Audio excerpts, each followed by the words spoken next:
तुम्ही पाहिलं असेल की ट्री हाऊस हे काही वर्षांपूर्वी भारतामध्ये आलं, बरोबर. पण आता ते एकदम लोकांना ते वेगळं वाटायला लागलं. म्हणजे त्यात कन्स्ट्रक्शन कॉस्ट बघितलं तर खूप मोठी गोष्ट नाही. We know the other side of the story. पण तो जो एक्सपिरियन्स आहे ना, तो असा भारी वाटतो लोकांना आणि people pay for it. It is always तुम्हाला जर Airbnb किंवा ह्या मॉडेलला जायचं असेल तर तुम्हाला प्रॉपर्टी बनवताना ती गोष्ट लक्षात घेतली पाहिजे. तुम्ही जर स्वतःच्या वापरासाठी बनवत असाल तर एक टिपिकली चला आपण 5-6 लोकांसाठी वापरणार आहे असं असेल. पण जेव्हा तुम्ही Airbnb साठी वापरता तेव्हा तुम्ही विचार करू शकता की आपण असे वेगवेगळे 2 डोम शेप स्ट्रक्चर बनवू.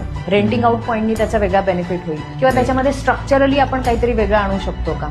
आमचे जेवढे क्लायंट आहेत त्यांना पहिले समजून घेतो की त्यांचा ऑब्जेक्टिव्ह काय. If it's a self use it's okay, मग त्या केसमध्ये तुम्हाला पाहिजे तसं बनवा. पण जर ते रेंटल पॉईंटनी असेल तर मग त्याला जास्तीत जास्त आपण रियुजेबल स्पेस काय काय ठेवू शकतो. लँडस्केप, सॉफ्ट स्पेस, इंटिरियर्स हे लॉंग रन सस्टेनिंग कसे राहू शकतात, रफ यूज जरी झाला तरी पण.